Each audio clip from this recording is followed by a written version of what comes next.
Bienvenue à JK raconte une histoire où des drames de la vie réelle se déroulent. Installez-vous confortablement et savourez le récit d'aujourd'hui. J'ai vu Linda Parker à l'épicerie aujourd'hui. Elle m'a dit que Dylan était de retour à la maison pour gérer le garage familial pendant que son frère Nathan se remet de son accident. Patricia Williams dit à sa fille Emily, soudainement déterminée à enfoncer la boîte de petits pois le plus profondément possible dans le garde-manger, « Oui, Dylan. Tu te souviens de lui, n'est-ce pas? C'est ton mari ou ton ex-mari. Je ne suis pas sûr de la description la plus juste. Est-il toujours ton mari, maman? Tu sais, je n'aime pas parler de mes problèmes avec Dylan, répondit Emily à contre-cœur. Je ne sais pas si nous sommes toujours mariés ou non. Je n'ai jamais reçu de papiers officiels ni d'avis de divorce. Tu n'as jamais demandé le divorce, n'est-ce pas? Insista Patricia. Non, je ne l'ai pas fait, répondit Emily en étudiant ses chaussures. C'est lui qui est parti. Je pensais qu'il allait. Ta situation est la plus étrange que j'ai jamais vue, déclara Patricia. Il est parti il y a 6 ans. Pendant tout ce temps, il n'a jamais appelé, envoyé de mail ni même écrit une lettre. Tu ne peux pas encore l'aimer après tout ce qu'il t'a fait. Ou si? Emily baissa de nouveau les yeux, mais ne répondit rien. Oh, ma chérie, s'exclama sa mère. Ne me dis pas que tu es une de ces femmes qui acceptent l'abandon et pensent même le mériter. Il t'a abandonné.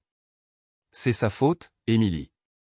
Un homme qui quitte sa femme sans explication ne mérite aucune considération.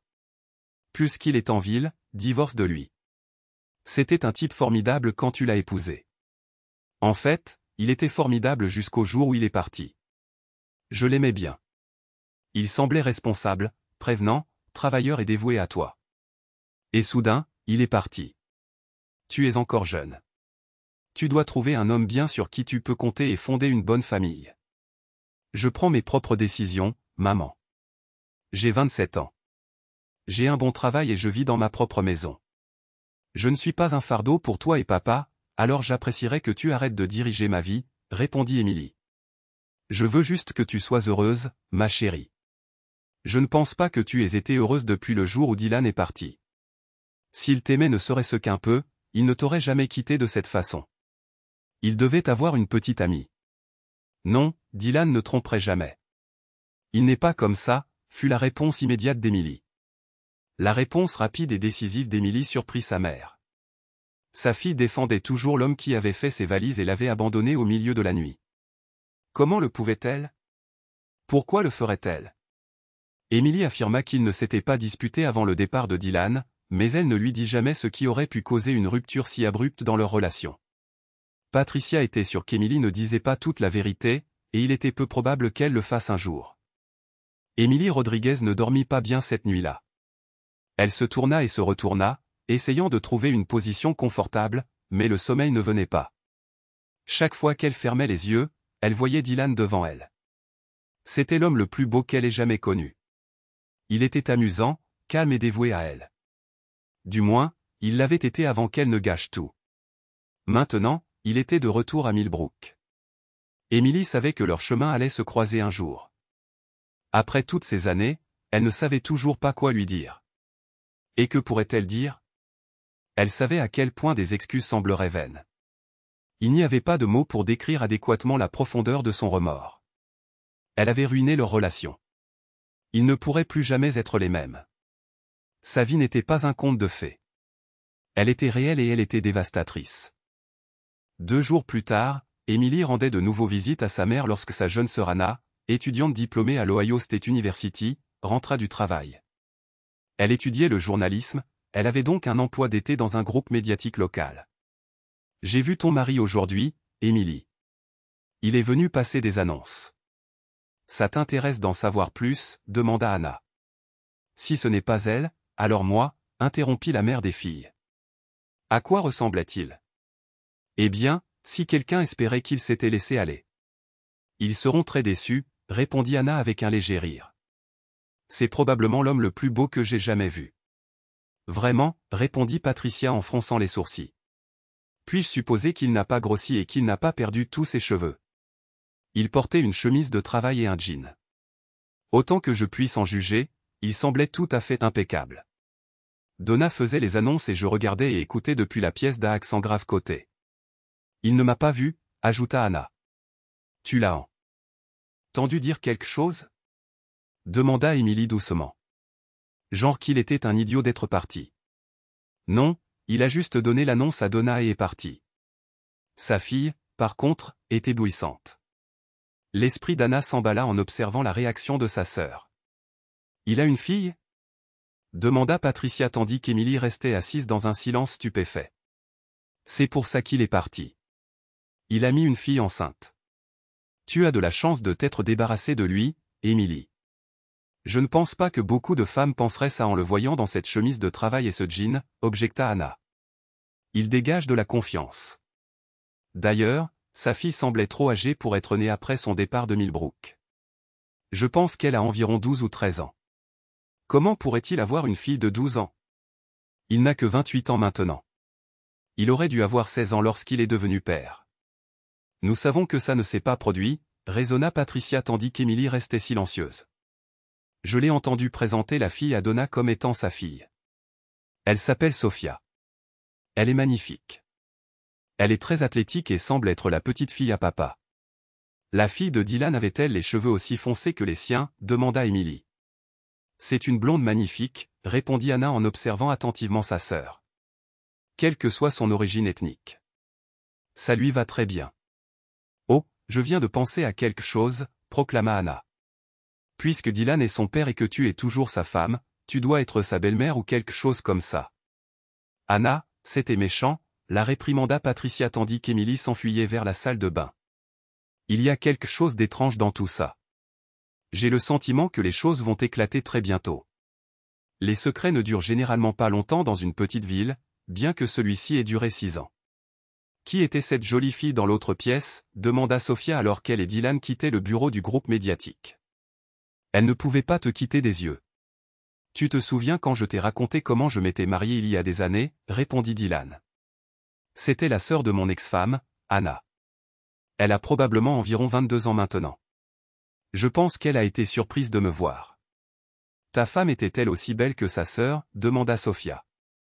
Elle était encore plus belle, répondit Dylan avec un petit sourire, se souvenant du visage d'Émilie.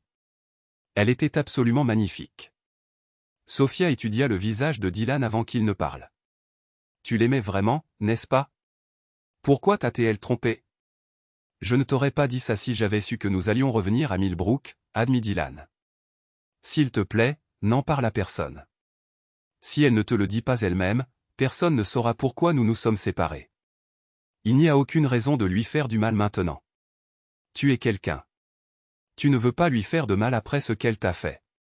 La plupart des gars voudraient la faire payer, mais pas toi. Elle a certainement gâché quelque chose de bien, mais je suis contente qu'elle l'ait fait. Je ne sais pas où je serais ni avec qui si tu n'étais pas venu vivre avec Michael et moi à Cedar Rapids.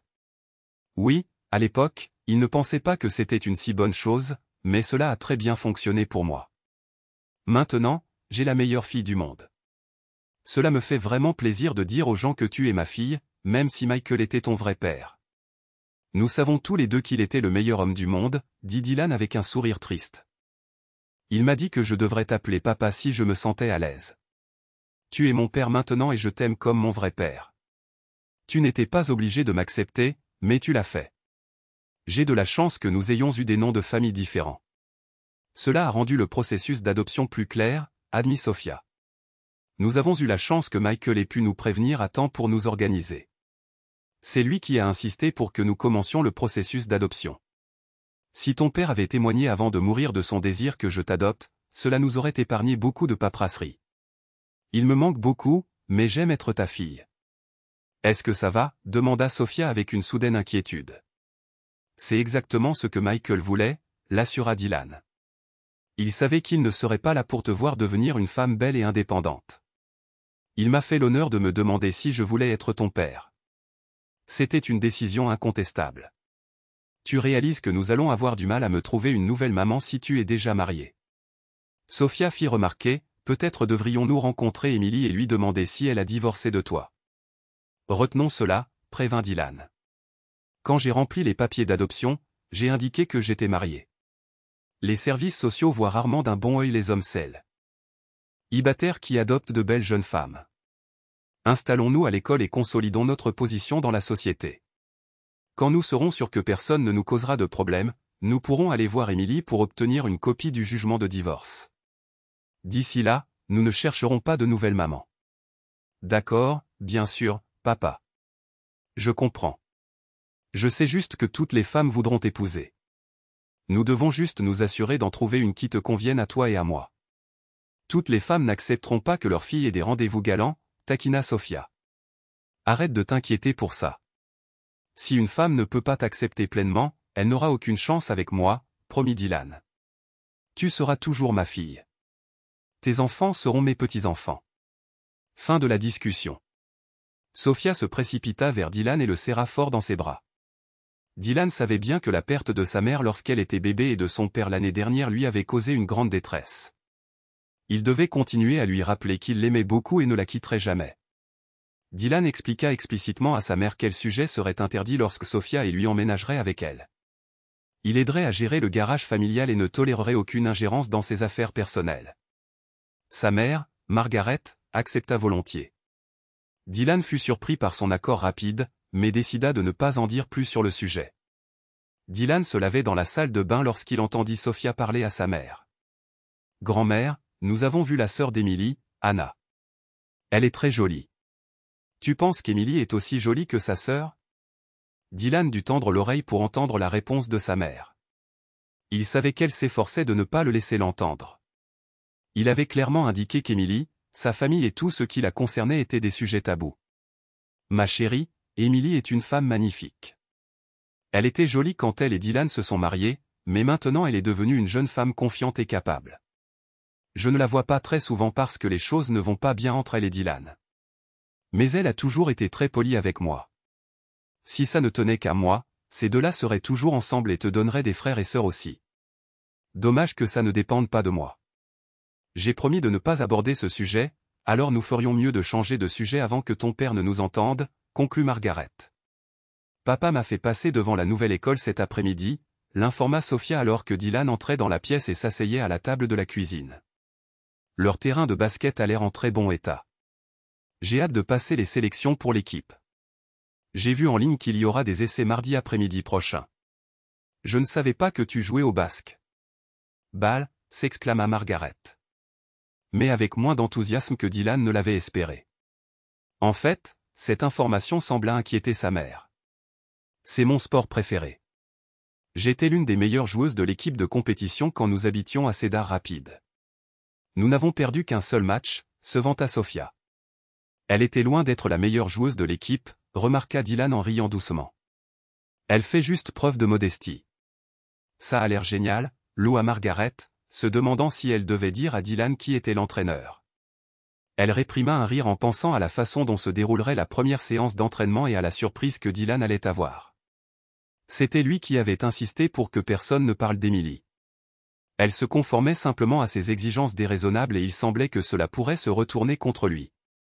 Émilie écoutait la mère d'une des filles tandis qu'elle observait la vingtaine de filles dribbler des ballons de basket les unes vers les autres. Une grande fille blonde attira son attention. Ses mouvements étaient parfaits. Elle guidait le ballon avec aisance, le passant d'une main à l'autre et le faisant entrer sans effort au-delà de la fille qui avait été leur meilleure défenseuse l'année dernière. Dès qu'elle réussit à s'échapper avec grâce des bavardages de la mère volubile, elle s'approcha de la fille blonde et l'observa plus attentivement. Sentant sa présence, la jeune fille cessa de manipuler le ballon et se tourna pour regarder Émilie dans les yeux. « Bonjour, je suis l'entraîneur de l'équipe », commença Émilie. « Tout le monde m'appelle coach ou coach Rodriguez. Tu sembles très bien connaître le basket. » Quand Émilie parla, la jeune fille resta bouche bée. Elle scruta Émilie de la tête aux pieds avant de finalement parler. « Bonjour, madame. Je suis Sofia Bennett. Je crois que mon papa fut votre mari il y a des années. J'aime vraiment le basket, mais si vous pensez que je ne peux pas être traité équitablement, je comprendrai et j'essaierai le volley-ball. Je ne veux pas vous mettre dans une position difficile. » À ce moment-là, toutes les filles s'étaient rapprochées pour écouter l'échange de vues. Il s'avéra que la nouvelle venue était la fille du mari de Madame Rodriguez. Apparemment, ces deux-là ne s'étaient jamais rencontrés auparavant. Émilie fut prise au dépourvu lorsque la jeune fille expliqua qu'elle était la fille de Dylan. Recueillant ses pensées, elle réalisa qu'elle aurait dû le deviner d'après la description qu'Anna avait donnée. La jeune fille était très jolie et très athlétique. Sophia, comme tu l'as compris, c'est un peu une surprise pour moi. Je n'avais aucune idée que tu étais la fille de Dylan. Laisse-moi t'assurer que ton comportement sur le terrain, ton assiduité aux entraînements et ta capacité à t'intégrer à l'équipe détermineront ton temps de jeu. Je n'ai aucune raison d'être injuste envers toi, lui assura Emily. Tandis qu'Emily parlait, la jeune fille scruta son visage. Elle semblait être celle qui allait décider de leur relation. Quand Emily eut fini de parler, Sophia hocha légèrement la tête comme pour accuser réception. Grand-mère Thompson savait que vous étiez entraîneur, mais elle n'a rien dit à cause des règles de papa. Sophia sourit. J'ai hâte de voir sa tête quand je lui dirai que vous êtes mon entraîneur. Ton père n'est pas là, n'est-ce pas? Demanda Emily rapidement, regardant autour du terrain. Non, il travaille sur des moteurs cet après-midi, répondit Sophia. Il est donc Nathan depuis l'accident. Mais il avait raison à ton sujet. Sophia se retourna et commença à s'éloigner quand Emily l'appela. Sophia se retourna pour lui faire face à nouveau, mais elle s'approcha et lui parla doucement à l'oreille. Que veux-tu dire par « il avait raison à mon sujet » ? Qu'a-t-il dit de moi ? Emily attendit avec appréhension la réponse de la jeune fille. Cela faisait des années qu'elle n'avait pas vu Dylan ni entendu parler de lui. Elle manquait d'informations à son sujet. S'il la haïssait toujours, elle ferait mieux de le savoir tout de suite. Eh bien, coach, murmura Sophia pour qu'Emily seule puisse entendre. Papa dit, tu es la plus jolie femme infidèle qu'il ait jamais vue. Emily réagit comme si la blonde l'avait frappée au visage. Elle haleta, tomba à genoux et fondit en larmes. Sophia s'attendait à voir du mépris, de la colère, de l'embarras, ou une combinaison de ces émotions. Voyant à quel point ces mots dévastaient la femme, Sophia repensa toute la situation. Elle haïssait Emily Rodriguez depuis qu'elle avait entendu l'histoire de la façon dont elle avait trompé Dylan. Ce faisant, Emily l'avait presque détruit. Sophia avait décidé que si elle en avait l'occasion, elle dirait à cette femme tout ce qu'elle pensait d'elle. Emily Rodriguez ne correspondait en quelque sorte pas à l'image que Sophia s'était faite. Elle semblait être aimée et respectée par les autres filles. Sophia avait remarqué la popularité de l'entraîneur en quelques minutes de son arrivée. Maintenant, la femme montrait un véritable désespoir face aux mots que Sophia avait prononcés. C'étaient les mots mêmes qu'elle s'était promis d'utiliser si jamais elle rencontrait la femme qui avait causé tant de douleur à Dylan. Sophia ne tirait aucun plaisir de sa vengeance. Elle marcha lentement vers le banc pour s'y asseoir et attendre son renvoi inévitable. « Qu'avez-vous dit à la coach Rodriguez » demanda la femme que Sophia devina être l'entraîneur adjointe de l'équipe, arrivée en retard. Elle feuilleta la liste des noms sur son presse-papier. « Comment vous appelez-vous »« Je suis Sophia Bennett. Je suis désolée si j'ai causé un problème. » Sophia s'excusa. « Bennett » répéta la femme stupéfaite. « Êtes-vous apparentée à Dylan Carter ?»« C'est mon père » déclara Sophia avec ce qu'elle espérait ressembler à de la fierté. « Je pense que vous feriez mieux de partir » conseilla la femme. La coach Rodriguez est une femme formidable. Elle n'a pas besoin qu'on lui rappelle tous les jours sur le terrain de basket sa situation avec son mari. Sophia hocha simplement la tête et se tourna vers le portail. Elle était sur le point de quitter le terrain quand elle sentit une main sur son épaule. Sophia se retourna, surprise, et se retrouva dans les bras d'une Emily Rodriguez en pleurs. « Je suis tellement désolée. » Tellement désolée, c'était tout ce que la femme pouvait répéter en serrant Sophia, ne sachant comment réagir. Sophia resta simplement immobile tandis qu'Emily reprenait peu à peu le contrôle de ses émotions. Finalement, ses sanglots cessèrent et les autres filles se regroupèrent de nouveau et regardèrent, fascinées. « Ton père est un homme bien. S'il te plaît, reste et rejoins l'équipe, ordonna Emily. Si tu es comme Dylan, tu seras un excellent atout. Je te promets de ne plus montrer autant d'émotions envers toi. Reviens, s'il te plaît. » Sophia vit la coach Rodriguez la ramener au banc. Une fois au banc, Emily la tourna pour qu'elle fasse face aux autres filles. « Il est inutile de nier que j'ai pratiquement craqué il y a quelques minutes. Je veux que vous compreniez pourquoi. Vous. Ici Sophia Bennett. Son père est mon ex-mari. Son apparition soudaine m'a profondément bouleversé. Je n'avais pas vu son père depuis 6 ans. Et même si je savais qu'il était de retour à Millbrook, j'ai été surprise de trouver Sophia ici aujourd'hui. Je veux que vous traitiez toute Sophia avec gentillesse. Elle n'est pas à blâmer pour tout ce drame. Il serait injuste de la blâmer. Regardant directement Sophia, Émilie posa la question dont elle redoutait la réponse. Ta maman est-elle dans les parages? J'aimerais la rencontrer et la complimenter pour la merveilleuse fille qu'elle a. Maman est morte quand j'avais 3 ans, répondit Sophia avec une certaine tristesse. Il ne restait que moi et papa. Je m'excuse d'avoir été impoli avant. Papa est probablement fâché contre moi d'avoir été si impoli. Je suis désolé, coach Rodriguez. La tête d'Émilie tournait tandis qu'elle réfléchissait aux mots de Sophia.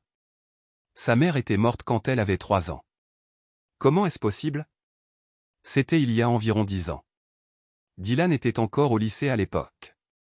Elle décida que c'était un mystère pour une autre fois. Nous avons commencé du mauvais pied, répliqua Émilie. Reprenons à zéro. Je suis coach Rodriguez et tu es Sophia. Laissez-moi vous expliquer à tous les règles et les attentes de l'équipe, et ensuite nous commencerons l'entraînement. Une fois l'entraînement terminé, Sophia monta dans le SUV de sa grand-mère pour rentrer chez elle. Comment s'est passé ton premier entraînement, ma chérie? Ça s'est plutôt bien passé, déclara Sophia. Toutes les filles ont été gentilles avec moi, et certaines sont de très bonnes joueuses. Je pense que nous allons avoir une bonne équipe. Très bien, répondit Margaret puis demanda à propos de l'entraîneur. Comment as-tu trouvé la coach? J'ai entendu dire qu'elle était très gentille. Pourquoi ne demandes-tu pas simplement ce que tu veux vraiment savoir, grand-mère, répondit Sophia avec un sourire. Bien. Comment t'es-tu entendu avec Émilie? A-t-elle été surprise quand elle a découvert qui tu étais, demanda Margaret. L'as-tu aimée? Eh bien, elle est plus gentille que je ne le pensais. Elle est encore très inquiète pour papa. Et ça fait 6 ans. Dylan n'a jamais dit à personne pourquoi il l'avait quitté. Je ne sais pas ce qu'il t'a dit, mais ils formaient un beau jeune couple. Ils semblaient s'aimer beaucoup. Puis une nuit, Dylan est monté dans son camion et est parti, se souvint Margaret. Je ne pense pas qu'il ait jamais reparlé à Émilie. J'ai entendu dire qu'elle ne savait pas pourquoi Dylan était parti. Elle ne peut pas accuser papa, s'exclama Sophia furieusement. Elle sait exactement pourquoi papa est parti. C'est elle qui l'a fait fuir. Ce n'est pas lui le méchant dans cette affaire. D'accord, je pense que Dylan t'en a déjà parlé, raisonna Margaret. Je suis contente d'apprendre que Dylan n'a pas fui Émilie sans raison. Peux-tu me dire pourquoi il est parti? Seul papa ou la coach peut te l'expliquer. J'ai promis à mon père de ne rien dire à personne, répondit Sophia. Quand Dylan rentra à la maison, le dîner l'attendait. Après s'être rafraîchi, il s'assit à tabler, tranchant une côtelette de porc, demanda à Sophia comment s'était passé son entraînement de basket. Ça n'a pas très bien commencé, admit Sophia en regardant Margaret. La coach a eu l'air bouleversée quand je lui ai dit mon nom. Nous avons parlé un moment. Finalement, ça s'est arrangé. Dylan remarqua l'expression de sa mère tandis que Sophia décrivait brièvement sa journée. Il savait que c'était un signe certain qu'il y avait plus à raconter. Ta coach est une amie d'Émilie. J'aurais dû considérer cette possibilité. Penses-tu que tu auras une évaluation juste? Émilie Rodriguez est ma coach, papa.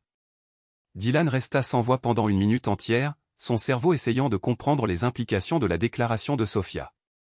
Il réalisa qu'il avait fait une erreur en ne s'informant pas davantage sur la situation actuelle d'Émilie. La mère de Dylan sourit largement tandis que Dylan se tournait pour la regarder. Elle pouvait encore lire le visage de son fils et savait à quelle conclusion il était parvenu. Maman, peux-tu nous en dire plus à Sophia et à moi sur Émilie? Il semble que nous allons devoir lui parler régulièrement, admit Dylan à contre-cœur. C'est très gentil à toi de demander enfin. Émilie est professeure de mathématiques au lycée de Millbrook. Elle entraîne le basket depuis 3 ans. L'année dernière, elles n'ont perdu que 2 matchs. Elle est toujours célibataire ou mariée à toi, selon les rumeurs que tu préfères croire. Le consensus général est que son mari est parti un soir sombre et orageux. Probablement parce qu'il avait une maîtresse. Ce n'est pas vrai. Papa n'a jamais trompé, protesta Sophia. Sophia, qu'est-ce que je t'ai dit à propos de ce genre de propos, interrompit Dylan. J'attends de toi que tu parles et agisses avec respect quand tu es avec Émilie. S'il te plaît, ne fais rien pourquoi je devrais m'excuser auprès d'elle, insista Dylan. Ce serait gênant pour le moins. Dylan remarqua à quel point le visage de Sophia devint rouge alors qu'elle baissait rapidement les yeux vers son assiette. Il prit une profonde inspiration avant de parler. « Que as-tu fait, Sophia ? À quel point était-ce grave ? Je l'ai peut-être traité de vilain nom, mais je me suis excusé auprès d'elle, ajouta Sophia immédiatement. Je pense que nous sommes d'accord maintenant. Elle a traité. Moi de la même manière qu'elle traitait les autres filles pendant l'entraînement. Que as-tu dit exactement ? Demanda Dylan, se maudissant d'avoir révélé à Sophia la raison de son mariage raté. Je dois te le chuchoter, mamie ne doit pas l'entendre. Je sais que c'était mal, mais c'est sorti tout seul. Je suis désolé, papa. Sophia se leva, s'approcha de Dylan et lui chuchota à l'oreille. Margaret n'entendit pas ce que la fille dit à Dylan, mais il était évident, d'après sa réaction, qu'il n'était pas content. Sophia, je t'ai dit quelque chose en toute confiance, et tu n'as pas su garder le secret, se plaignit Dylan, essayant de contenir son irritation. Cela me met dans une position très inconfortable. J'attends de toi que tu tires une leçon de cette erreur. Je l'ai regretté dès que je l'ai dit, répondit Sophia, anéantie. Ça m'a fait beaucoup plus mal que je ne l'avais imaginé, admit Sophia. J'ai oublié de te dire que j'avais dit aux filles que tu étais mon ex-mari. Maintenant, nous pouvons te trouver une nouvelle femme. Émilie était désemparée. Elle luttait pour agir normalement afin de pouvoir tenir le coup pendant la séance d'entraînement de l'équipe. Elle était contente de vivre seule alors qu'elle était assise dans son fauteuil préféré et pleurait pendant des heures. L'école était encore dans 2 semaines, mais les entraînements pour les sports d'automne avaient déjà commencé. Même si elle n'avait pas à se lever tôt pour donner des cours, elle devait quand même se préparer pour l'entraînement de basket-ball. Alors qu'elle se rendait à l'école le lendemain, elle se dit que cette journée serait beaucoup plus facile. Le drame de la veille ne se reproduirait pas.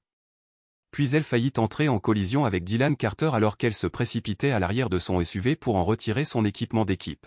« Salut, Emily. As-tu un moment ? J'aimerais m'excuser auprès de toi. »« Je suppose. » répondit Emily, bien que l'idée que Dylan doive s'excuser auprès d'elle lui sembla absurde. « Y a-t-il un problème ? Sophia m'a raconté ce qu'elle t'a dit hier. C'était mal. J'ai essayé de mieux l'élever. C'est en partie ma faute. Je n'aurais pas dû lui dire pourquoi nous nous étions séparés. Elle et mon cousin Michael sont les 2 seules personnes à qui je l'ai dit, assura Dylan à Emily. Elle est jeune et elle voulait te faire du mal. Emily ne put s'empêcher de remarquer à quel point Dylan était beau dans un simple t-shirt en coton et un jean. Son ventre était plat et les muscles de sa poitrine étiraient le tissu qui les recouvrait. Ses bras étaient musclés et bien dessinés. Ses cheveux étaient plus longs qu'elle ne s'en souvenait. Elle dut admettre que ça lui allait bien. Sa mâchoire était forte et son sourire contagieux. Il avait l'air très masculin. Elle ne disait rien qui ne fût vrai. Nous le savons tous les deux, Dylan.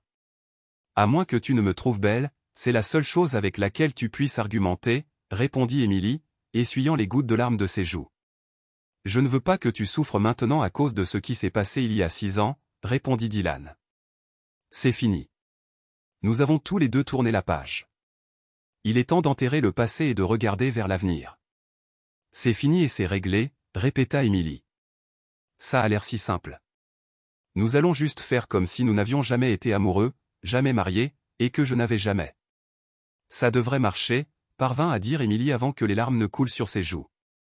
Dylan voulut prendre Emily dans ses bras et la serrer contre sa poitrine, mais il craignait de donner le mauvais signal. Incapable de savoir comment réagir face à cette femme en pleurs, il resta juste là à regarder. Pendant qu'il attendait, il eut le temps d'étudier son ex-femme. Ses jambes étaient bronzées et fortes. Emily avait tressé ses cheveux en queue de cheval. Cela permit à Dylan de voir la courbe de sa mâchoire et de son cou élancé. Elle était toujours la plus belle femme qu'il ait jamais connue. Emily finit par se ressaisir. Elle regarda Dylan dans les yeux et dit doucement « Je suis désolée, Dylan, pour beaucoup de choses. J'étais une sacrée idiote quand j'ai fait cette erreur. J'étais tout aussi stupide quand j'ai laissé tout le monde penser que tu m'avais largué sans raison. Je n'arrêtais pas d'espérer que tu reviendrais et me pardonnerais. Dire aux gens quelle stupide erreur j'avais commise ne ferait que rendre notre réconciliation plus difficile. Tu n'es jamais revenu et je n'ai jamais dit la vérité à personne. Tu étais parti et je vivais ici, alors j'ai choisi la facilité. J'ai laissé les gens te blâmer. Je vais dire la vérité à tout le monde. Tu ne mérites pas les commentaires méchants ni le mépris des gens de la communauté. Je t'ai forcé à partir. Je sais qu'une personne comme toi ne peut jamais accepter mes actions. Tu ne me reprendrais jamais. Je ne me reprendrai même pas moi-même. Je ne mérite pas le pardon. Émilie, tout va bien pour moi. Je n'ai pas eu de rancune concernant mon départ. Je suis sûr que les gens ont naturellement pensé que j'étais un crétin de quitter une si belle femme. Ils préféreraient douter de ma santé mentale plutôt que de mon caractère, fit remarquer Dylan. Tu as toujours été un gentleman, s'émerveilla Émilie, croisant son regard. Ta fille est une fille adorable. Je ne lui en veux pas d'avoir dit ce qu'elle a dit. S'il te plaît, ne sois pas trop dur avec elle. Je pense qu'elle va être ma joueuse vedette. C'était agréable de te voir et d'alléger l'atmosphère, répondit Dylan. Nous allons nous voir souvent avec Sophia dans ton équipe. J'espère que nous pourrons nous entendre sans drame. Je dois dire que tu es devenue encore plus belle que lorsque nous nous sommes mariés. Merci, aimable monsieur, répondit Émilie. On dirait que tu as pris quelques kilos, principalement dans les bras et la poitrine. Je ne t'ai jamais considéré comme musclé auparavant, mais maintenant le terme te correspond. Merci d'avoir pris le temps de nous éclaircir un peu. Dylan remarqua une douzaine de filles se tenant à l'écart, le regardant parler à leur entraîneur. Il distrayait Émilie de ses fonctions, alors il hocha la tête et retourna à son camion pour partir. C'était le père de Sophia, s'exclama la rouquine en se tournant vers ses amis. Il est si beau. Mon père est chauve et a un gros ventre. Il a l'air beaucoup plus vieux que Monsieur Carter. Pourquoi l'entraîneur Rodriguez l'a-t-elle laissé partir, s'interrogea une autre fille. Ma mère cherche un nouveau mari après son divorce. Je vais peut-être lui parler du père de Sophia. Pendant la saison de basket-ball, Émilie emmenait toujours ses parents dîner au restaurant. Sa mère préparait toujours le dîner peu après la fin de l'entraînement. La nuit précédente, sa mère s'était excusée pour préparer le dîner parce qu'elle avait son club de bridge. Mais la deuxième nuit d'entraînement, la famille s'est réunie. « Comment va l'équipe » demanda son père, en mettant des pommes de terre dans son assiette. « Les filles vont-elles être aussi performantes que l'année dernière ?» On dirait que j'aurai la meilleure équipe, décida Émilie en réfléchissant à ce qu'elle devait dire à propos de Dylan et Sophia. Ta meilleure joueuse est de retour, n'est-ce pas, ma sœur, demanda Anna. Je sais qu'elle avait encore un an avant de passer au lycée. Je suis sûr que l'équipe a une nouvelle meilleure joueuse, dit Émilie. Tu l'as vue l'autre jour. Tu veux dire la fille de Dylan? Elle joue au basket-ball dans ton équipe. On n'invente pas ça, ajouta Anna avec un gloussement. Parle-nous d'elle. Elle a manifestement beaucoup joué au basket-ball. Elle est rapide, athlétique et intelligente. La plupart des filles l'apprécient, expliqua Émilie. C'est aussi une fille gentille. Waouh, s'exclama Anna. Comment a-t-elle réagi avec toi? Savait-elle que sa belle-mère était son entraîneur? Qu'a-t-elle dit? Elle était aussi surprise que moi quand nous nous sommes rencontrés. Je lui ai dit que j'étais l'entraîneur Rodriguez et elle a tout de suite su que j'avais été marié à son père. Je pense que nous allons très bien nous entendre. C'est vraiment une fille adorable. As-tu vu Dylan? Demanda Patricia. A-t-il eu le courage de te parler au moins? J'ai parlé à Dylan aujourd'hui avant l'entraînement. Nous avons mis les choses au point. Ce n'était pas aussi gênant que je le craignais, admit Émilie. Que as-tu découvert exactement? Demanda Patricia. Il s'est excusé. Non pas que quoi que ce soit qu'il ait pu dire fût une explication acceptable pour avoir quitté sa femme. Nous avons eu une conversation mature sans nous lancer d'accusations et de récriminations. Dylan était un parfait gentleman, admit Émilie. Il m'a même dit que j'étais plus jolie que lorsque nous nous sommes mariés. Alléluia, intervint Patricia. Il s'ensuit que tu n'es plus marié à lui. Tu es libre de trouver un mari qui te traitera avec amour et respect. J'ai presque tout eu, maman, parvint à dire Émilie tandis que des larmes coulaient sur ses joues. Je ne méritais pas un bon mari. Je n'ai pas gardé celui que j'avais. C'est celui qui est parti, fit remarquer le père d'Émilie. Je devrais probablement aller le trouver et avoir quelques mots avec lui. Je ne te conseillerais pas d'essayer, papa. Il a l'air d'un homme qui sait très bien se débrouiller. Huyez. T'a-t-il semblé tiraillé, Émilie? Demanda Anna tandis qu'Émilie essuyait ses larmes. C'est un euphémisme. Tu es un grand homme, papa. J'apprécie que tu veuilles me protéger, mais s'il te plaît, n'aie pas de mots avec Dylan. il est différent maintenant de ce qu'il était quand il est parti. Il a mûri. Il est manifestement beaucoup plus fort et plus confiant qu'avant. C'était assez évident. C'est tout? Demanda Patricia. Après 6 ans, il revient en ville avec une fille blonde et ne s'explique pas à la femme qui l'a quitté. Comment as-tu fait pour ne pas le gifler? Maman, il ne lui est jamais venu à l'esprit de gifler le gars. Elle est toujours amoureuse de lui, déclara Anna. Regarde-la. Je ne peux pas l'expliquer, mais elle l'aime plus aujourd'hui que le jour où il est parti. Je ne suis qu'une idiote stupide. Allez, dis-le, Émilie sanglota. J'ai gâché la meilleure chose que j'ai jamais eue. Je mérite d'être ridiculisée et pire encore. Et, tu n'es pas stupide, répondit Anna, serrant sa sœur dans ses bras. Je ne sais pas ce qui s'est passé entre vous deux, mais si tu aimes toujours ce gars, je suis de ton côté. Je t'aiderai de toutes les manières possibles. Je veux te revoir heureuse. Personne ne peut rien faire. Nous ne serons jamais ensemble. M'aider à accepter que c'est fini est la meilleure chose que tu puisses faire pour moi. Anna se contenta de serrer sa sœur dans ses bras. Elle ne dit rien d'autre, mais décida qu'elle parlerait à Dylan pour savoir pourquoi il avait quitté sa sœur et voir s'ils avaient une chance d'être à nouveau ensemble. Le lendemain matin, Dylan était sur le point de donner des ordres à ses hommes quand Anna Williams entra dans l'atelier de réparation automobile. Les hommes en savaient suffisamment sur l'histoire de Dylan avec la sœur d'Emily pour rester silencieux tandis qu'Anna s'approchait de lui. « Que puis-je faire pour toi, Anna » demanda Dylan d'un ton professionnel. « Je voudrais t'inviter à déjeuner chez Murphy S aujourd'hui. Retrouve-moi là-bas à midi. » Dylan n'eut d'autre choix que d'accepter. Il ne refuserait jamais une telle demande à une dame en présence d'autres personnes. En fait, il avait toujours apprécié Anna, et cela ne le dérangeait pas de déjeuner avec une jeune femme attirante. Anna était déjà assise dans la banquette quand Dylan entra. Elle se leva et le serra fort dans ses bras. « Merci d'être venu, Dylan. Tu as l'air en pleine forme. Tu es devenue une très belle femme, Anna. » « Ça fait du bien à mon ego d'être vu avec toi, » répondit calmement Dylan. « Tu as toujours été un gentleman. Et si nous passions commande, puis nous pourrions nous mettre à jour. » « J'ai beaucoup de questions, » admit Anna. « La première est ce que tu as fait pour devenir si musclé. » Une fois qu'ils eurent commandé, Dylan commença à répondre aux nombreuses questions d'Anna. « Quand j'ai quitté Millbrook, j'ai rendu visite au cousin de mon père, Michael Davis. Nous ne nous étions rencontrés que quelques fois, mais nous discutions sur Facebook, et il était toujours amical. Michael avait 10 ans de plus que moi. Sa femme, Caroline, était décédée quelques années plus tôt à cause d'une complication médicale. Sophia avait 7 ans quand je l'ai rencontrée pour la première fois. Malheureusement, il y a un peu plus de 2 ans, son père a été diagnostiqué avec un cancer.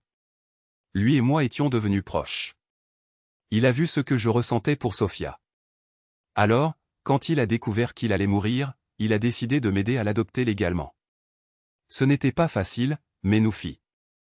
Finalisé tout juste avant son décès, il y a près d'1 an. Dylan déclara tristement, « Oh, Dylan, ça a dû être une expérience très difficile pour toi. Je n'ose imaginer comment Sophia a géré ça. Je t'ai vu l'autre jour dans notre bureau, et c'est une fille formidable. On voit qu'elle t'aime beaucoup. Ça m'étonne qu'un homme célibataire ait été autorisé à adopter une adolescente. J'ai entendu des histoires d'horreur sur la difficulté de ces adoptions. Entre nous, je ne savais pas qu'Emily avait réellement divorcé de moi.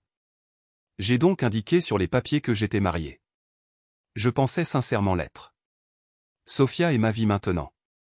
Je ne peux pas imaginer ne pas l'avoir avec moi. Elle s'inquiète toujours de l'adoption. Elle sait à quel point les autorités surveillent les hommes célibataires qui adoptent des filles. Elle veut m'aider à trouver une femme dès que possible. Mais ce qu'elle veut vraiment, c'est une maman. Anna savait qu'Emily pensait que Dylan avait divorcé d'elle. Maintenant, Dylan lui disait qu'il pensait qu'Emily avait divorcé de lui. Anna mit cette information de côté, se disant qu'elle pourrait lui être utile un jour.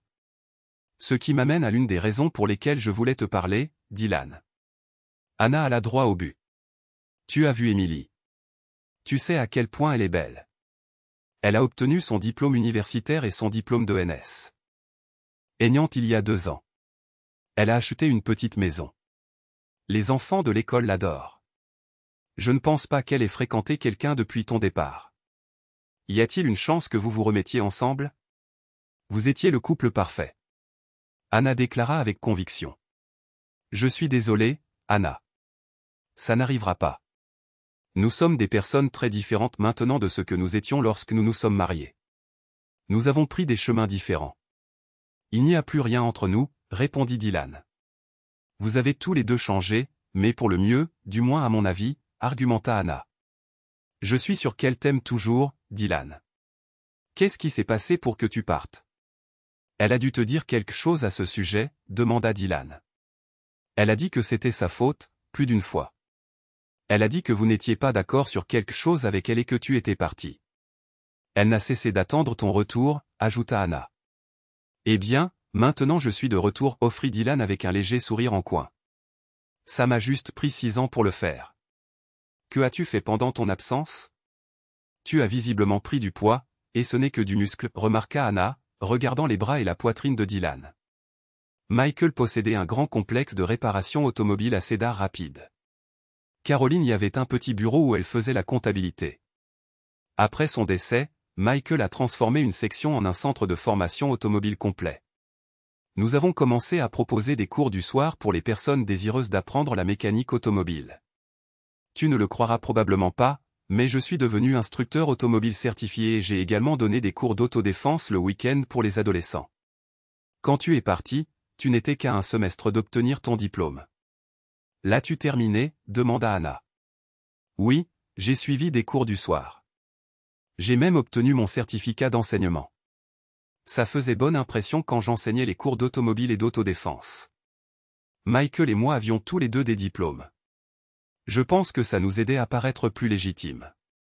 En lui disant au revoir, Anna serra à nouveau Dylan dans ses bras.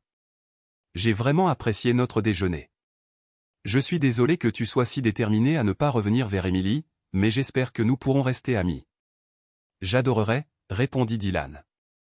J'ai toujours besoin d'amis. Dis bonjour à tes parents de ma part. 1. Dylan, je te conseillerais de les éviter.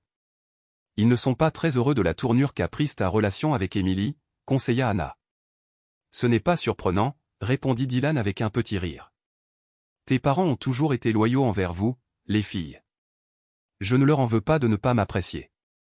En fait, je serais choqué s'ils ne le faisaient pas. Le lendemain matin, Emily se sentait mieux que jamais. Elle n'avait pas réalisé à quel point la culpabilité et l'anxiété avaient défini sa vie au cours des 6 dernières années. Elle avait fait la paix avec Dylan et avec elle-même. Elle souhaitait désespérément ne jamais l'avoir trompé et que Dylan l'aimât encore, mais elle devait faire face à la réalité et en tirer le meilleur parti. Quand Emily s'approcha du terrain d'entraînement l'après-midi, elle vit Sophia faire des exercices d'étirement et les autres filles la regardaient. Bientôt, elles rejoignirent Sophia, ou du moins essayèrent. « Comment peux-tu te pencher comme ça et garder ton équilibre » demanda une fille après être tombée par terre. « On dirait que tu défies la gravité. » Mon père m'a aidé à apprendre ma routine d'étirement. Elle est inspirée à la fois de l'entraînement physique et des arts martiaux. Il pourrait vous apprendre, mais pas moi. Je ne sais pas par où commencer. Je peux faire les étirements, mais je ne sais pas exactement comment j'en suis arrivé là, admit Sophia. Ton père peut faire ses étirements, demanda une amie incrédule. Je pensais que les hommes ne pouvaient pas se plier aussi bien que les femmes, surtout les gars musclés comme ton père. Ils peuvent le faire s'ils y travaillent, mais la plupart des hommes ne veulent pas faire l'effort que cela demande. Ils préfèrent faire des arts martiaux où ils peuvent donner des coups de poing et bloquer, répondit Sophia. La majeure partie de la force de papa vient du travail sur les moteurs et du levage de pièces lourdes, mais la souplesse vient de son entraînement physique. Peut-être qu'il peut nous montrer comment faire ces étirements, suggéra une autre fille. Je sais qu'il travaille, mais peut-être qu'après l'entraînement, nous pourrions rester plus longtemps pour apprendre. Je ne sais pas si papa a le temps. De plus, je ne pense pas que l'entraîneur serait d'accord. Elle pourrait penser que papa se mêle des affaires de son équipe. Il est très prudent lorsqu'il s'agit d'adolescentes. Il y a toujours eu au moins un adulte présent pendant les sessions avec les enfants. Sophia, si Dylan veut montre à ses filles comment faire des étirements, je resterai volontiers et superviserai, intervint Emily. Je vois les autres équipes vous regarder faire les étirements, les filles. Nous serons dans leur tête avant même que le match ne commence. Dylan fut surpris lorsqu'il vint chercher Sophia le soir après l'entraînement. Toutes les filles de l'équipe, ainsi qu'Emily et plusieurs autres, le saluèrent. Papa, Les autres filles m'ont vu faire mes étirements d'avant-match et veulent apprendre à les faire. Je leur ai un peu dit que tu étais instructeur de fitness et que tu voudrais peut-être t'entraîner avec nous après l'entraînement pendant une demi-heure environ. Emily vit le visage de Dylan s'adoucir tandis qu'il écoutait Sophia. Il ne put cacher un sourire en écoutant sa fille. Elle sentit un pincement de jalousie face à l'amour évident qu'il éprouvait pour elle. Je suppose que je peux, mais j'ai besoin d'au moins un adulte présent en tout temps. C'est non négociable, insista Dylan. Sophia nous a dit que tu avais besoin d'un adulte. J'ai déjà promis aux filles que je superviserai l'enseignement. C'est bon si je m'entraîne avec les filles, demanda Emily. Certaines d'entre nous, maman, aimeraient profiter de la situation si ça ne te dérange pas. Je doute que je puisse un jour faire ce que Sophia fait, mais toute amélioration serait bonne à prendre, déclara une femme légèrement en surpoids aux cheveux roux. Nous commencerons demain. J'apporterai une tenue de rechange. Je vous suggère de toutes vous habiller de manière appropriée pour l'entraînement physique. Je donnerai un cours pour les filles. Elles sont jeunes et athlétiques, donc elles progresseront probablement plus vite. Les mamans ne devraient pas être vexées si les enfants avancent plus rapidement, prévint Dylan. Dylan ne réussit jamais à faire en sorte que ses cours de fitness durent moins d'une heure. Les filles étaient déjà athlétiques et s'entraînaient dur pour acquérir la grâce et la force que Sophia affichait. 3 mères célibataires se présentaient fidèlement au cours. Emily n'avait aucun doute sur la raison de leur intérêt. Des hauts décolletés et des pantalons de sport moulants créaient un look que peu de gens pouvaient ignorer. Pour sa part, Dylan aimait travailler avec les filles. Il apprit leur nom. Il connaissait beaucoup de leur famille, ayant lui-même grandi à Millbrook. Cela lui faisait plaisir de voir le sérieux avec lequel elle prenait ses instructions. Emily était très différente. Elle s'habillait toujours plus sobrement que les 3 mères. Mais elle était magnifique. Elle était très svelte et étonnamment forte. Elle maîtrisait de nombreuses positions aussi bien que les filles, et certaines même mieux. Elle n'était jamais insistante ni désolée. Elle était toujours amicale mais professionnelle. Avant le 3e match contre un rival local, les filles commencèrent leurs étirements d'avant-match. Sophia sortit une enceinte Bluetooth et mit de la musique pendant qu'elle dirigeait la routine de son équipe. Les joueuses et les supporters de l'autre école s'arrêtèrent et regardèrent avec un étonnement évident. Les filles furent heureuses que leur performance apporte le résultat souhaité. Elles remportèrent une victoire solide sur leur adversaire. Après le match, Sophia s'approcha d'Emily tandis que ses coéquipières se regroupaient autour de leur entraîneur. « Coach, avez-vous déjà pensé à participer au tournoi régional de basketball de l'État » commença Sophia. « Il y a différentes catégories d'âge qui s'y affrontent. Notre équipe rentre parfaitement dans le groupe des 12 à 14 ans. Je pense que nous pourrions le gagner ou au moins bien performer. Je connais ce tournoi. D'autres entraîneurs l'ont mentionné lors de séminaires et d'entraînements, admit Emily. Je comprends que les équipes sont composées des meilleures joueuses de plusieurs écoles. La compétition est intense. Il y a aussi la question des frais d'inscription. Je crois que c'est $500 par équipe, et les recettes iraient au profit du refuge pour femmes de Harper. Je suis sûr que le conseil scolaire n'approuverait jamais une telle dépense. Seriez-vous d'accord pour nous entraîner si nous jouions indépendamment de l'école et que les frais d'inscription étaient financés par une entreprise locale, demanda Sophia, très sérieuse. Emily regarda Sophia, puis les autres filles. Il était évident qu'elle voulait participer au tournoi et qu'elle voulait qu'elle soit leur entraîneur. Vous réalisez que les adversaires seront beaucoup plus coriaces que celles que nous affrontons dans notre ligue, n'est-ce pas? Chaque match sera pratiquement contre une équipe d'étoiles, fit remarquer Emily. Coach, j'ai joué dans ce tournoi l'année dernière, déclara Sophia. J'étais dans l'équipe de voyage. Nous avons gagné 2 matchs et ils étaient incroyables. Au 3e match, nous avons perdu d'1 point contre une équipe qui a fini par gagner le tournoi. Je sais que notre équipe est assez bonne pour jouer contre elle. Nous avons juste besoin d'un bon entraîneur pour que cela fonctionne. On dirait que tu as déjà étudié la question. Tu as dit que tu avais déjà un sponsor, demanda Emily. Oui, j'en ai déjà parlé à des entreprises locales. Elles sont prêtes à payer les frais d'inscription et les chambres d'hôtel pour toute l'équipe et les entraîneurs. Ce sera pendant le long week-end de Columbus Day. Le match de championnat est le lundi, donc nous serons là pour 3 nuits. Après avoir écouté les arguments de Sophia, Emily sentit son appréciation et même son admiration pour cette charmante blonde grandir. Elle se voyait déjà jouer en finale. Emily ressentit une immense fierté pour le groupe de filles devant elle. Elle n'avait tout simplement pas l'expérience pour jouer à ce niveau de compétition qu'elle pourrait affronter. Mais Émilie ne dirait jamais ça à ses filles. Faisons-le. Émilie accepta avec enthousiasme. Il n'y a pas de meilleure façon de s'améliorer que de jouer contre les meilleurs. Dites-moi ce qu'il faut faire et je le ferai. Merci, coach, crièrent les filles excitées d'une seule voix. Voici le site web. J'ai noté votre nom d'utilisateur et votre mot de passe. Vous devez aller sur le site et nous inscrire avant minuit. Ils ont besoin d'une équipe de plus pour un total de 6 équipes, ce qui est parfait pour un tournoi à élimination directe, expliqua Sophia. Les frais d'inscription ont déjà été payés. Waouh, tu as tout sous contrôle, répondit Émilie avec un petit rire. Notre équipe s'appelle les Aigles de Millbrook, dit Sophia. Nous aurons des t-shirts avec nos noms dans le dos et le nom de l'équipe devant. Ça va être très amusant. C'est Dylan qui sponsorise l'équipe, demanda Émilie une fois seule avec Sophia. Notre sponsor préfère rester anonyme, répondit Sophia avec un large sourire. Je peux te donner un indice. Notre sponsor a insisté pour que tu acceptes de nous entraîner, sinon l'affaire est annulée. Pour une raison quelconque, notre sponsor pense que tu es une excellente entraîneuse et un modèle pour nous, les filles impressionnables. Alors Dylan restera loin, n'est-ce pas? Plaisanta Émilie. Ne sous-estime pas, papa, prévint Sophia. Il surveille tout de près. Il veut le meilleur pour moi et pour toute l'équipe. Moins de 2 semaines plus tard, Sophia menait son équipe, s'échauffant par un ensoleillé samedi matin en préparation de leur premier match. Un nombre étonnamment important de personnes avaient fait le déplacement de Millbrook pour soutenir l'équipe. Dylan applaudissait en regardant Sophia maintenir les sourires et les rires des filles alors qu'elles se préparaient pour leur premier match. Il remarqua que l'autre équipe observait attentivement les échauffements. Désormais, les filles pouvaient effectuer des étirements et des pauses plus ou moins cohéremment, et c'était impressionnant. Le match commença avec l'autre équipe marquant un panier dès la première minute de jeu.